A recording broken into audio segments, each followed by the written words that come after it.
अपने माँ बाप के हवाले ही छोड़ देते हैं। मुझे भी यही लगता था कि अरिजीत कभी मुझे अपने पास नहीं बुलाएंगे।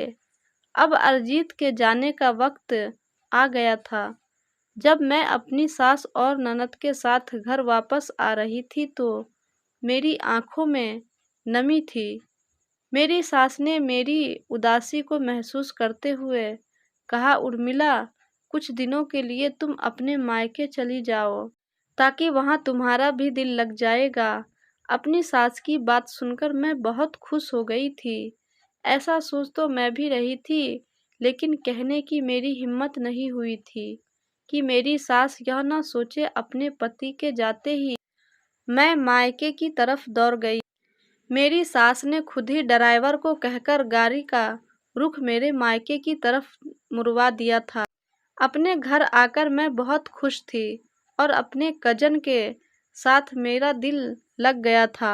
अरिजीत ने भी अमेरिका पहुंचते ही सबसे पहले उन्होंने मुझे फ़ोन किया था और इस बात का यकीन दिलाया था कि जल्दी से मुझे अमेरिका बुलवा लेंगे। वो कह रहे थे कि उनके लिए भी मेरे बगैर एक पल गुजारना मुमकिन नहीं रहा। उनसे भी अब मेरे बिना नहीं रहा जाता। वो जिस तरह मोहब्बत से मुझसे कह रहे थे, मुझे यकीन आने लगा था कि जल्द ही मैं भी कुछ समय बाद उनके साथ होंगी। मुझे मायके में रहते हुए 1 हफ्ता तो हो चुका था और मेरी माँ चाहती थी कि अब मैं वापस अपने ससुराल चली जाऊं। वो बार बार कह रही थी कि अगर तुम्हारी सास ने तुम्हें खुशी खुशी यहाँ छोड़ दिया तो इसका हरगिज ये मतलब नहीं है कि तुम मायके में ही रहने लगो। तुम्हारा घर अब वो है और तुम्हें वापस अपने घर पर जाना होगा। माँ की बात सुनकर मेरा मुंह लटक गया। मेरे ससुराल में कोई भी नहीं था। मैं वहाँ सारा वक्त अकेले क्या करती, लेकिन माँ मेरी यह बात समझने को तैयार ही नहीं थी। मजबूरन मैंने अपने पिता से कहा कि रात को वो मुझे मेरे ससुराल छोड़ आए और मैं अपने पिता के साथ वापस अपने ससुराल आ गई थी। सारा बंगला खाली पड़ा हुआ था। मेरी सास और ननद अपने अपने कमरे में थी। मैंने अपनी सास के कमरे में जाकर उन्हें अपने आने के बारे में बताया तो वो मुझे देखकर खुश हो गई और कहने लगी कि अभी तुम जाओ और सो जाओ, सुबह नाश्ते की टेबल पर मिलते हैं। वो तो टीवी में कोई फिल्म देखने में पूरी तरह से मगन थी और उन्हें मुझमें कोई दिलचस्पी भी नहीं लग रही थी। मैं एक नज़र उन पर डालकर उनके कमरे से बाहर निकल आई और अपने कमरे में आकर बैठ गई। लेकिन थोड़ी ही देर में मेरा दिल अजीब सा होने लगा। घर में छाया हुआ सन्नाटा मुझे वहशतनाक लग रहा था। अकेले ही अकेले मुझे डर लग रहा था।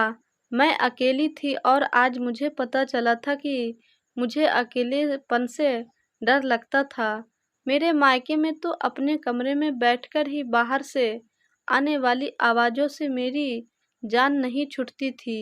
कभी मेरे भाई बहनों का झगड़ा हो रहा होता था तो कभी चाची हंस हंस कर चाचा को दिन भर के किस्से सुना रही होती थी।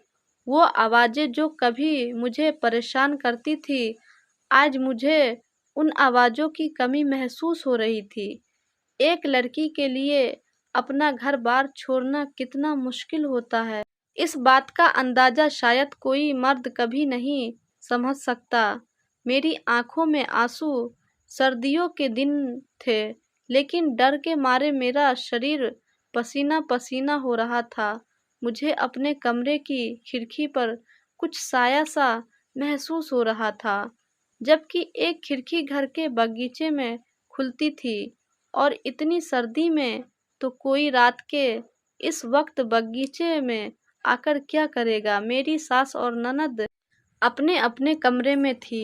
मैं फौरन ही अपने कमरे से निकलकर अपनी ननद के दरवाजे पर पहुंच गई और जोर जोर से उसका दरवाज़ा पीटने लगी। काफ़ी देर बाद उसने दरवाज़ा खोला और मुझे देखकर हैरत से पूछने लगी कि भाभी आप घर कब वापस आई। मैं रोते हुए उसके गले लग गई और रोते हुए मैंने कहा, राखी मुझे अकेले में डर लगता है। मैं अकेले कमरे में बिल्कुल भी नहीं सो सकती। तुम मेरे साथ मेरे कमरे में चलो और वहीं पर सो जाओ। मेरी बात सुनकर राखी ने हैरत की नज़रों से मुझे ऊपर से लेकर नीचे तक देखा और कहने लगी कि भाभी आप तो बिल्कुल छोटे बच्चों की तरह डर रही हैं। यहाँ आइए, आराम से बैठिए। और उसने मुझे पानी पिलाया और कहने लगी, भाभी आपको तो बहुत पसीना आ रहा है, कुछ नहीं होता, आप आराम से कमरा बंद करके सो जाइए। राखी के आगे हाथ जोड़कर मिन्नतें करने लगी, क्योंकि मुझे पता था कि मैं कुछ वक्त भी उस कमरे में अकेले नहीं गुजार सकती। मुझे अकेले कमरे में बिल्कुल भी नींद नहीं आती। मैंने राखी से कहा कि मैं मजबूर हूँ, तुम प्लीज अपना कमरा लॉक करके मेरे कमरे में चलो और मेरे पास ही सो जाना। राखी ने मेरी बात मान ली और वो अपना कमरा बंद करके मेरे कमरे में चली आई। राखी के कमरे में आ जाने से मुझे थोड़ी राहत मिली थी और मैं सुकून से लाइट बंद करके बिस्तर पर लेट गई। राखी भी मुझसे कुछ दूरी पर सोने के लिए लेट चुकी थी। उसने पहले ही कह दिया था कि मैं बहुत थकी हुई हूँ, इसलिए रात में मुझे तंग मत करिएगा। उसके पेपर हो रहे थे और वो सवेरे जल्दी उठती थी, इसलिए मेरे बराबर में लेटते ही उसने अपनी आंखें बंद कर ली थी। थोड़ी देर में मुझे भी नींद आ गई थी, लेकिन अचानक ही नींद में मुझे कुछ ठंडा ठंडा सा एहसास हुआ। डर के मारे मेरी रीढ़ की हड्डी सनसना उठी थी। कमरे में हीटर चल रहा था और ऐसे में ठंडक का एहसास कैसे हो सकता था।